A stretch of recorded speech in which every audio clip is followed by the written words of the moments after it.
is not as the original where the enzymes replicating a DNA molecule are bound to untwisted single-strand DNA. Mm. And also like the replication fork moves down the DNA strands from the interlocation to the DNA strands. I believe just go from the original, just go down to the strands and something. Okay. But one of them go opposite direction. Okay. One goes 5' to 3', Mm-hmm. the one goes to 3' to 5'. Do we only have one origin of replication? What do you mean? And when we have replication, DNA replication, how many origin of replication do we have? We have only there's only I believe there's only In this diagram they're showing like couple, few, right? Yeah, a few of them. A few of Okay. the bubbles. So that happens like in all the Like- bubbles, right? Like that means that one goes one travel from as the DNA replication starts. Mm-hmm. One goes from one location from one place from the right to the left, and then Yeah. the other one goes from the left to the right, which Mhm. form the replication bubble. Okay. And this will show us how it works. What happens at the end after they make like okay. And they make the two daughter DNA. Oh, okay. The same thing that And then they I showed. believe the process just continues. Oh, okay.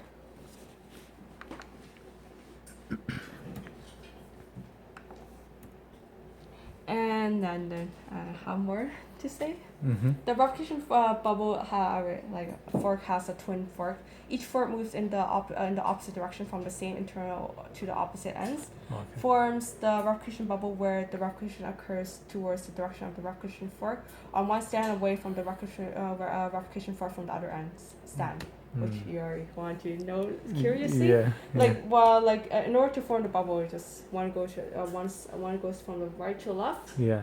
And the other one goes from the left to the right. Mhm. It forms a replication bubble, Mm-hmm. which the leading strand Yeah. goes from closer to the replication fork, Mm-hmm. while the logging strand goes away from the replication fork. Oh, okay.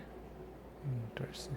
And the SSP is known as works by proteins bind to the bases on the DNA molecule to not prevent the helicase forming.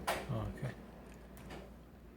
And note, since DNA strands are unwanted to begin replication, one strand is oriented to move in the direction 5' to 3', while the other strand is oriented to move in the direction of 3' to 5'. Therefore, DNA replication is known as inflexible. They have very specific way, right? Yeah. Okay. And this is what we. This is what you said just now. Okay. Now, yeah. Mm. Shows us how the replication bubble forms. Yeah. After the replication bubble, it forms the half strand. Mm. Okay, and we're gonna talk about leading strand and long strand. Mm-hmm. Leading strand shows DNA replication moves along the parent strands and towards the DNA helicase, Mm-hmm. and the replication forward in the direction of 5' to 3'.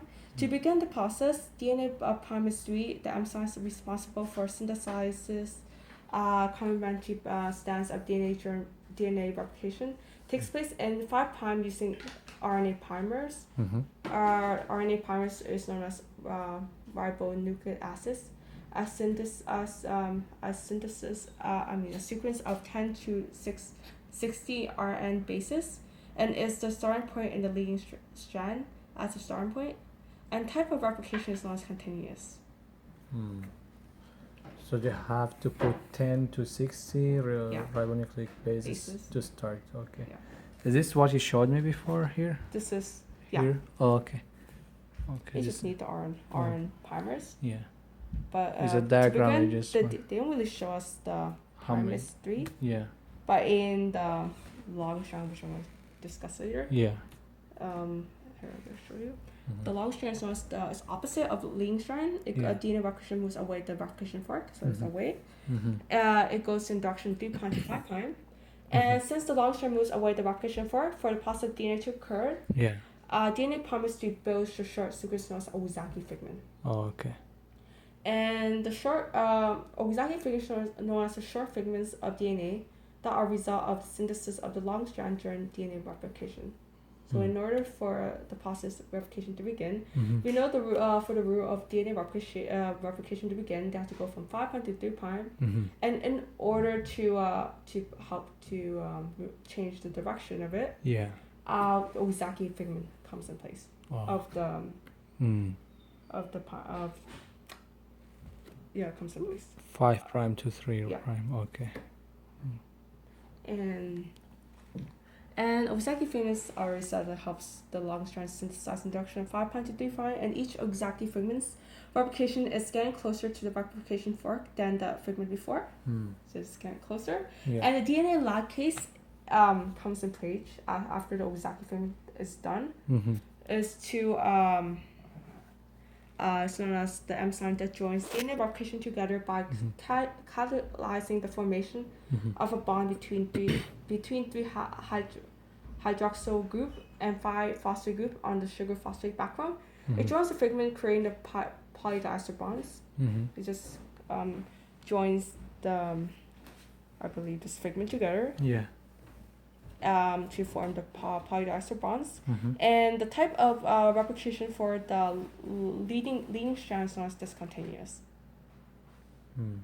And to make continuous, in other words, Ozaki figment comes in place. Oh, so the lagging strand is the one discontinuous, right? Discontinuous. Okay. And the leading strand is known as the continuous. Continuous. Okay. It doesn't need Ozaki figment to come in place. Okay. Because there's no breaking, right? Yeah. As the replication continues, there's only RNA primers comes in place. Mm-hmm. While at the logging strand, there's a breaking.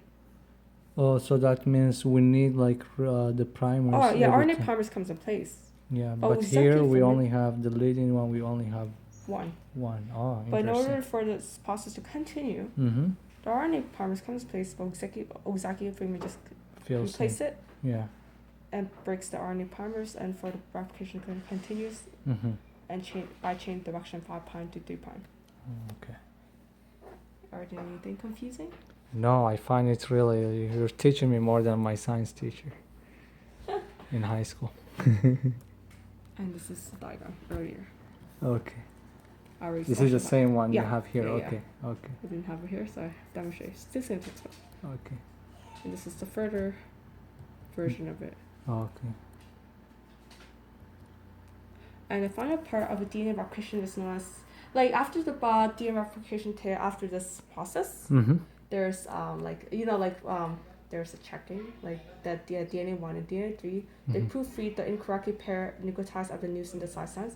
Once the new synthesized strands forms, they have to check it. DNA 1 and 3 checks, like proofread it to make sure if the status is correct. Wow, And they make mistake too? Yeah, because they're really fast. So in order to Yeah. prevent mistake from happening, Yeah. these guys, DNA 1 and 3, comes in place and checks it. If there's any mistake happens, they just change it. Oh. And then they add, and in order to correct the mistake, they add the correct nucleotides to the new DNA strands. Okay. And this course at the end of the complementary strand data set. Okay. And there's the video of it. There's many good videos I can show you.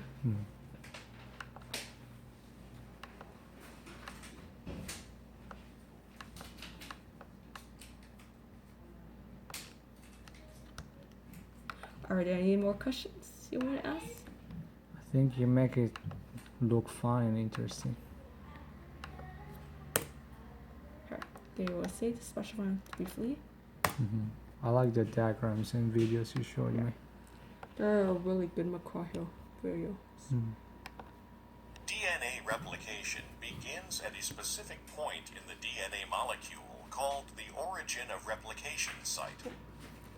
See, that's the origin. Initially, the enzyme helicase unwinds and separates a portion of the DNA molecule, after which single-strand binding proteins react with and stabilize the separated single-stranded sections of the DNA molecule.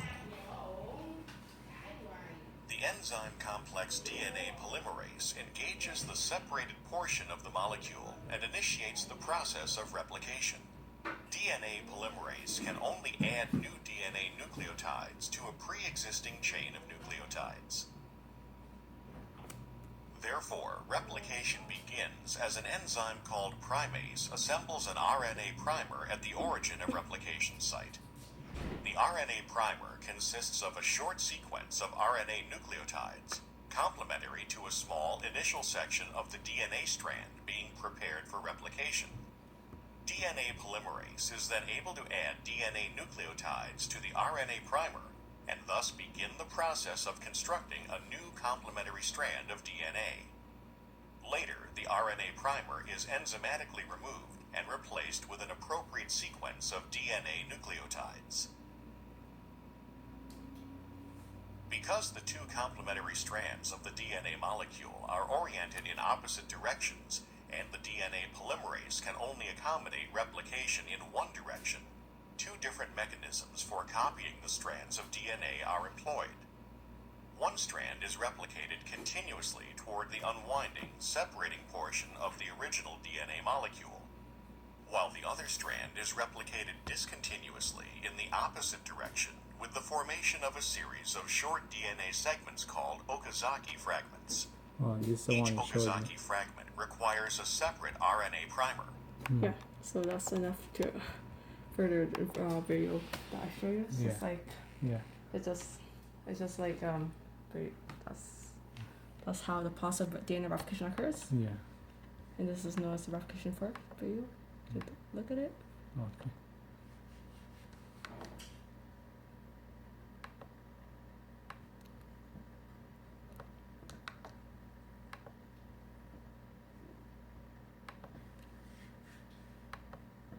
And this is just having the replication fork. Hmm. This is just DNA replication. It's just